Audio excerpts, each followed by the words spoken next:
சென்னையில் படுகொலை செய்யப்பட்டிருக்கும் தமிழக பகுஜன் சமாஜ் கட்சி தலைவரும் வழக்கறிஞருமான ஆம்ஸ்ட்ராங் மறைவுக்கு பல அரசியல் கட்சி தலைவர்கள் தங்களது ஆழ்ந்த இரங்கல்களை தெரிவித்து வருகின்றனர்.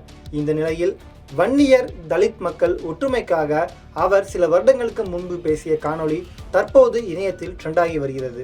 பகுஜன் சமாஜ் கட்சியின் மாநில தலைவரான ஆம்ஸ்ட்ராங் நேற்று பெரம்பூர் பகுதியில் தான் வசிக்கும் வீட்டு அருகே இருந்தபோது படுகொலை செய்யப்பட்டார். 3 இருசக்கர வாகனங்களில் வந்த 6 பேர் கொண்ட மர்ம கும்பல் அவரை சரமாரியாக வெட்டி சாய்த்தது. இரத்த வெள்ளத்தில் சரிந்த அவர் மருத்துவமனை கொண்டு செல்லும் வழியிலேயே உயிரிழந்தார். ஒரு தேசிய கட்சியின் மாநில தலைவர் கொலை செய்யப்பட்ட சம்பவம் சென்னை மட்டுமல்லாது தமிழகம் முழுவதும் பெரும் பரபரப்பை ஏற்படுத்தியுள்ளது. இதனையடுத்து ஆம்ஸ்ட்ராங் கொலை சம்பவம் குறித்து காவல்துறையினர் விசாரணை நடத்தி வருகின்றனர். இந்த நிலையில் இந்த கொலை சம்பவம் தொடர்பாக 8 பேர் அண்ணா நகர் காவல் நிலையத்தில் சரணடைந்திருந்தனர். தற்போது ஆம்ஸ்ட்ராங்கின் கொலை சம்பவத்தை அடுத்து பெரம்பூர், செம்பியம் உள்ளிட்ட பல பகுதிகளில் பதற்றம் நிலவுவதால் அங்கு போலீசார் தீவிர கண்காணிப்பு பணியில் ஈடுபட்டு வருகின்றனர். இந்த நிலையில் வன்னியர் தலித் மக்கள் ஒற்றுமைக்காக அவர் பேசிய ஒரு வீடியோ தற்போது இணையத்தில் வைரலாகி வருகிறது. தமிழகம் முழுவதும் அறியப்படாத தலைவராக இருந்தாலும் சென்னை, செங்கல்பட்டு, திருவள்ளூர் உள்ளிட்ட மாவட்டங்களில் நன்கு அறியப்பட்ட நபராக ஆம்ஸ்ட்ராங் இருந்திருக்கிறார்.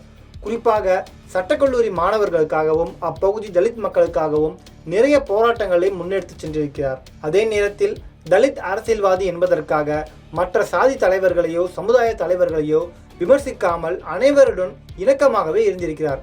குறிப்பாக தமிழகத்தில் நிலவும் சாதி அரசியலுக்கு எதிராகவே ஆம்ஸ்ட்ராங் அறியப்படுகிறார். குறிப்பாக வட மாவட்டங்களில் வன்னியர்கள் தலித் மக்கள் இடையேயான மோதல் போக்குக்கு முடிவு கட்டும் வகையில் பல மேடைகளில் அவர் பேசியுள்ளார்.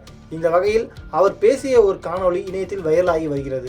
அதில் அவர் கூறியது என்னவென்றால், வட மாவட்டங்களில் பல பகுதிகளில் வன்னியர்களும் தலித் மக்களும் சம அளவில் வசிக்கின்றனர்.